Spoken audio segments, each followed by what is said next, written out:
Өмнөх видео хичээлээр бид тусын ливертүр хэрхэн мэглэгдсэн болохыг үзсэн. Түүний найз нөхөд баруун гар нь байсан хүмүүс нь хүртэл Леклеркийг Африк гаралтай хүмүүст иргэний эрхийг нь хിവэрүүлдэн бас боолчлыг дахин сэргээхгүй гэж итгэн түүний талд орж магадгүй бүр түүний эсрэг тэмцгээ болсон нь Тусенээс урвсан хэрэг мөн байсан.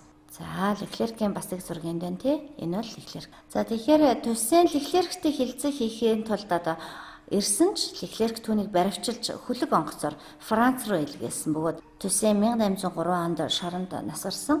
За 1803 онд. За тэгэхээр үнэхээр мэхлэгдсэн байгаа.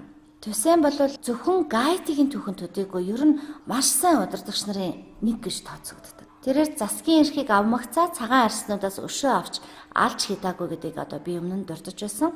Энэ нь ч гэсэн гайтигийн эдийн засаг эргэн сэрэх цэцгэлэхэд нөлөөлсөн. Тэрээр одоогийн гайт буюу тухайн үеийн Сан Домингог Британийн эзэн хааны усан цэргийн флотоос хамгаалж чадсан. За энэ талаар бол яг өмнө нь дуртаагүй юм байна. Тэгэхээр Тусен тухайн үедээ далай тэнгист ноёрхогч хүчин болоод байсан Британий флотоос улсаа аварч чадсан байна. Мөн тэрээр өрш хонцон сандаггүй. Сайн удирдагч байсан төдийгүй завчиж эзлээд шатааж устгах гэсэн тактикаар дайснуудтай ханддаггүй байсан нь түүнийг үнэхээр агуу цэргийн жанжин гэж хүлийн зөвшөөрөхөд хүргэсэн. За ийм хүнлэг сайн хүн ийхүү мэхлэгдсэн Леклеркийг хорон санаатай чөтгөрийн явар зориулгатай таарсан хүн болохыг тодорхой харуулж байгаа нь. Гэхдээ бид тун удахгүй түүнээс ч аимшигтай байж болох хүн байдгийг мэдэх болно. За 1802 оны 5 дугаар сард хорон санаатнуудын хаан гэмээр Наполеон хуулиар хоригдсон ч байдал дээр боолчлох ёс алга болоогүй газруудад боолчлыг буцаан сэргийх хуулийг баталсан. За байдал угаасаа жаахан эргэлзээтэй байсан хэрэг. Тэгэхээр Францын зарим колони орнууд болох Мартиник, Гиген, Люциан, Тобаго зэрэг газарт боолчлол урд байсан хിവэрээ цэцгэлж байхад гайт буюу Сан Домингод байдал хоёрдмол янзтай байсан. За ер нь боолчлол халагдсан уу үгүй юу гэдг нь ойлгомжгүй. Мэдээж гайтигийн боолууд бол эрхчлөөтэй болсон байсан. Яг юу болоод байгаа нь тодорхойгүй байснаас гадна тэд энэ байдлын талаар мэдээлэл багтаа байсан. Ийм асуудлыг тодорхой болгон шийдэх үүднээс Наполеон Леклеркэд нууц загтал хийлгээж тохиромжтой цаг нь болохоор боолчлыг дахин сэргээхийг даалгасан. За энэ үед Францчууд үнэхээр бүх үзрийг гартаа хатгсан байсан. Тэд бүхий л үйл явдлын турш гайтад хяналтаа тогтоохын тулд Тусен ливертүрийн туслахууд түүний баруун гарын жанжтын тусламжийг аваад харин байдал тогтворжиж давуу талыг олмогцоо боолчлыг дахин сэргээж өнгөт арстан чөлөөт иргэдэс иргэний эрхийг нь эргүүлэн авах далд санаатай байсан. За гэвч нөгөөдөл нь бас тэнэг хүмүүс байгаагүй. Та нар Дизалыг санаж байгаа хэл та би нэг зураг үзүүлж байсан. Тэр бол өмнө нь боол байсан. Тусен ливертүрийн баруун гар маш чадварлагт цэргийн генерал байсан. Өмнө нь Леклерктэй хийжсэн тэмцлийн сүлээр тэрээр түүний талд орж Тусен ливертүрээс урууж байсныг та бүхэн санаж байгаах. Гэвч Дизал болон бусад Тусентэй хамтран зүтгэж байсан генералууд эцэстээ үнэн байдлыг ойлгосон байна. За тэдэнд Наполеоны нууц загтлыг ч олж мэдэх шаардлага байгаагүй. Мартиник, Гиген, Люциа, Тобагогоос ирж байгаа мэдээлэлээр боолчлол буцаан сэргийгдсэн болохыг олж мэдсэн байгаа юм тэр. За ингээд мэдээж боолчлолын талаарх асуудал босоод ирэхээр Француудтай нэгдэх болон хилэлцэх хэрэгцээ байхгүй болсон ойлгомжтой. За ингээд Дизал болон түүний хамтран зүтгэгчид дахин зэвсгээ гартаа авцгаасан. За гэхдээ Дизал бол Тусен ливертүрээс өөр хүн байсан. За хоёулаа авьяасах цэргийн жанжид байсан гэдгээр адилхан байж болно тий. Гэхдээ тэдний хоорондын том ялгаа нь Дизал нэлээд хатуу эр хүн байсан. Өөртөө нь ярьж яаж харьцсан бусдад яг тэр адилхан хариуг нь барьдаг тийм хүн. За ингээд Дизал босгоч боолуудын армийн жанжин болсон байна. За нөгөө талаас Леклеркийн удирсан Наполеоны илгээс нь 40 мянган хүнтэй арим тултгаар болсон. За гэтэл Дизалигийн аз болоход хумхаа өвчнөд игдсэн. Тэгэхээр аз болоход ч гэх юм өвчин гарахад аль талаас хүмүүс өргөднө. Гэхдээ арлын оршин суугчид болох Африк гаралтай хүмүүст энэ нь дайны нөхцөлийг таатаагаар эргүүлсэн үйл явдал болсон байна. За ингээд арал дээр хумхаа өвчин дэгдэж Леклерк болон түүний 20 мянга гаруй цэргүүд зарим их сурвалжийн мэдээгээр бол 24 мянга гаруй цэргүүд амиа алдаж 8 мянга гаруй цэргүүд нь өвдөж эмчлүүлсэн байна. За ингээд бараг одоо 32 мянган цэрэг жагсаалаас хасагдаж байлгах чадвартай цэрэг нь бол 8 мянга л үлдсэн гэж байгаа. Энэ нь дайны нөхцөл байдлыг огцом өөрчилж босгочны армийн хувьд давуу тавлыг одоо бий болгосон гэсэн ч энэ нь хангалттай байгаагүй. Учир нь Леклерк гэхээс ч одоо айхтар томчдгрийн одоо эвэр зуруулахта таарсан одоо нэлээд хэцүү хүн одоо эр болох Рошамбо Францын армийн удирдлагыг авсан байсан. За түүний аав болох Америкийн хувьсгалын баатартай түүнийг бол одоо андуурах хэрэггүй гэж байгаа. Түүний эцэг нь бол Францын төлөө Америкчуудтай мөр зэрэгсэн тулдаж байсан. Одоо маш гарамгай баатар эр зэрэгтэй хүн байсан. Гэтэл хүүн болохоор одоо маш хорон санаатай одоо хаан шиг тийм хүн байсан. Ер нь түүхэнд бол хорон муу санаатай гэд шууд хэлчихэр хүн бол ер нь бол ховор. Гэхдээ тэрээр бол тэдний нэг мөнөөсөө нэг мөн байсан.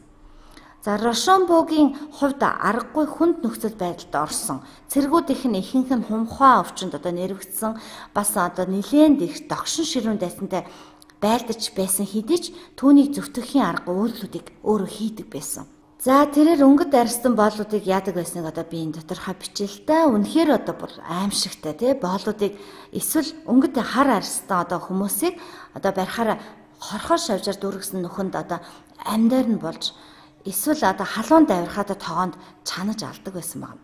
Тэр байтугад бүр нэг удаа одоо өөрийн ордондоо өнгөт арьстай хүмүүсийг одоо урин цэнгийн түдшлэг зохион байгуулад тэгээд шүн дунд болмогц одоо бүх эрчүүдийг нь одоо хүйс тэмтэрсэн тухай нэгэн тэмдэглэлийг одоо би уншиж байсан. За одоо бүр хүмүүсийг бүр амьдаар нь одоо тогоонд одоо чандаг байсан гэд.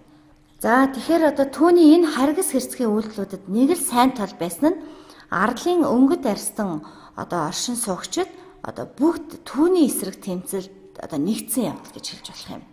За ингээд боол чөлөөлөгдсөн боол эрх чөлөөтэй иргэн хинч ясанд хамаагүй одоо өнгөт арьстан бүх хүмүүс түүний эсрэг нэгдсэн. За энэ бол одоо 1803 оны үед болж байгаа үйл явдал. Ингээд 1803 оны үед бас үйл явдал өмнө нь дурдсанчлан бол тухайн үед за Британид дайны байдалтай байсан мөн Британи бол тухайн үеийн Тэнгисийн цэргийн ноёрхогч хүчин байсан гэдгийг бол дурдсан. Тэгэхээр Рошамбо хэдий харгас хэрсгийн нэгэн байсан ч одоо Дизалийг дийлэхийн тулд Наполеоноос тусламж авах шаардлагатай болсон байна.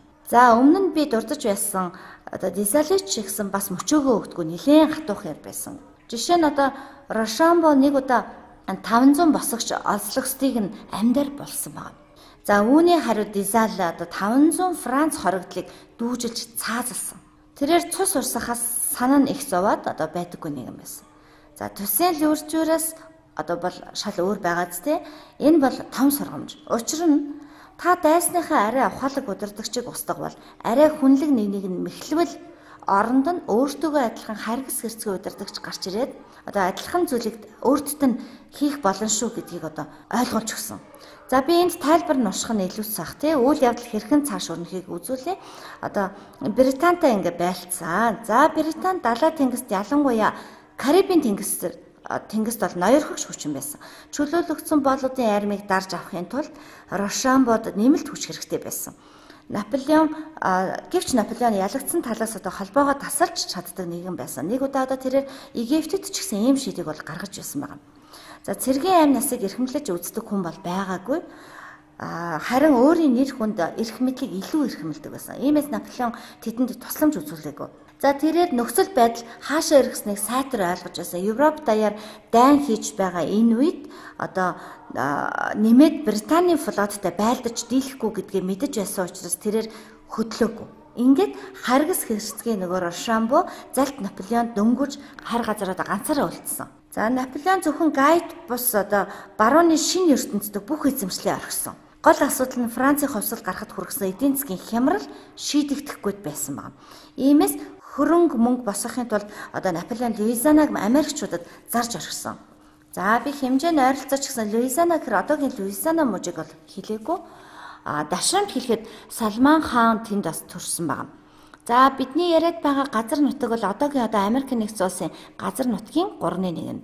За энэ бүх нутгийг тэрээр үнэхээр аргагүй байдалд орсон учраас тухайн үеийн ханшаар 15 сая доллар буюу одоо 60 сая франкаар худалдаж орхисон байна. За энэ бол одоогийн ханшаар бараг одоо 60 сая франк гэдэг нь бол тэрбум доллар гэж тооцогдно.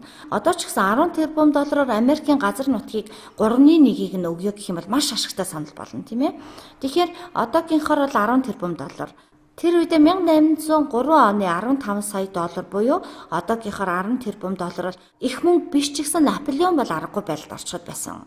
Өөрөө Европт асуудалтай. Бас дээр нь Британи далай тэнгист ноёрхож байхад дэлхийн нөгөө хагаст байгаа эзэмшлээ хяналтандаа байлгаж чадахгүй гэдгээ сайн ойлгож байсан тэрээр. За ийм нөхцөлд Америкчууд ашигтай наймаа хийсэн тий. Хэрвээ газрын Америкчуудад зараагүй байсан бол британчууд эсвэл Америкчуудын аль нэгэн зүгээр л эзлээд авч чадах байсан байгаа. Ингээд айх аюулгүй болсон Дизалиадор Шомбог ялж Сан Домингогийн тусгаар тогтнолыг зарлах боломжтой болсон. За ингээд 1804 оны 1-р сарын 1-ний өдөр Дизали арлын уугуул оршин суугчдын нэрлэдэг байснаар одоо улсынхаа нэрийг Гайт болгон өөрчилж тусгаар тогтнолоо зарласан. За Гайт гэдэг нь уулсын орон гэсэн утгатай үг. За би энд нэмж нэг мэдээлэл хэлмээр байна. Гайт бол үнэхээр одоо ядуу орон. Энэ бас Дизалигийн дараа нэг дарангуулагчаас нөгөөгийн гарт шилжсээр хүмүүс нь үнэхээр зовлон их үзсэн. За би дараа тэгж яагаад энэ улсын дарангуулагчдын талаар тусгай видео хичээл хий. За гэхдээ миний хэлэх гээд байгаа гол санаа бол тэд эхнээсээ л хүнд дарамтанд орчихсон байсан. За Дизали хэдийгээр 1804 онд тусгаар тогтнолоо зарласан ч одоо Франц түүнийг нь 1825 он хүртэл хүлээн зөвшөөрөөгүй. 1825 он хүртэл Франц түүнийг хүлээн зөвшөөрөөгүй тий. За та бүхэн тэр хүлээн зөвшөөрөх үгүй нь одоо хинт хамаатай юм бэ гэж бодож иж болох юм л да. Тэр колони эзэн улсын бодол бидэнд хамаагүй гэж. Гэхдээ асуудлын гол нь тусгаар тогтнолыг нь хүлээн зөвшөөрөхгүй байснаар тэд худалдааны хориг арга хэмжээ хэрэгжүүлж байсан байгаа. За Гайтитай хэнийг ч одоо ямар нэгэн төрлийн одоо худалдаа хийлгэхгүй байсан. Тэд үнэндээ одоо аргагүй байдалд орж тусгаар тогтнолыг хүлээн зөвшөөрүүлэхийн тулд Францад одоо 90 сая франк төлөх хэрэгтэй болсон. Гэтэл энэ бол сайхан чөлөөлөгдсөн ядуу боолууд амьдардаг зүгээр л нэг жижигхэн арал тий үнэндээ бүр арлын тал нь гэтэл тэд Францад албадлагаар өртөө болж үүнийг нь ч гэсэн Америкийн нэгдсэн улс болон Их Британи өөгшүүлэн дэмжиж нэрмээс авсан байна. За энэ нь өөрөөсөө сул дорой ядуу арлын улсыг дарангуулахын тулд хүчрхэг дайснууд ч гэсэн их гүрний бодлогоор хамтран нэгдэж чаддгийг харуулж байгаа үйлдэл. За хэр их мөнгөний өрөнд орсныг нь харьцуулаад хэлэх юм бол тэд тухайн үедээ Америкийн нэгдсэн улс Луизианаг худалдаж авснаас бараг 2 дахин их мөнгө байсан байна. Америкчууд Луизианагийн тэр их газрыг 60 сая франкаар авсан шүү дээ тий. Гэтэл Франц Гайтиг болохоор 90 саяыг төлгээд байгаа. За энэ нь одоогийнхоор бол 14-өөс 15 тэрбум доллар болж байгаа. Гэтэл энэ өрийг саяхан боолчлоос чөлөөлөгдсөн хагас сая хүн амтай улс төлөх хэрэгтэй болсон. Аимшигтай их өр. Гэтэл бид зүгээр л одоо 19-р зууны үеийн харгас бүдүүлэг колоничлогчдын тухай яриаггүй.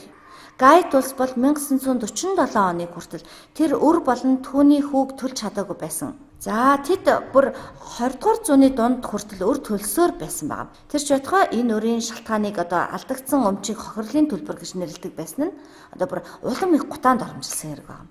Гайтигаас Франц улс өр авах шалтгаан болох алдагдсан өмчийг хохирлын жагсаалтандаа газар болон боолууд гэж бичсэн байна.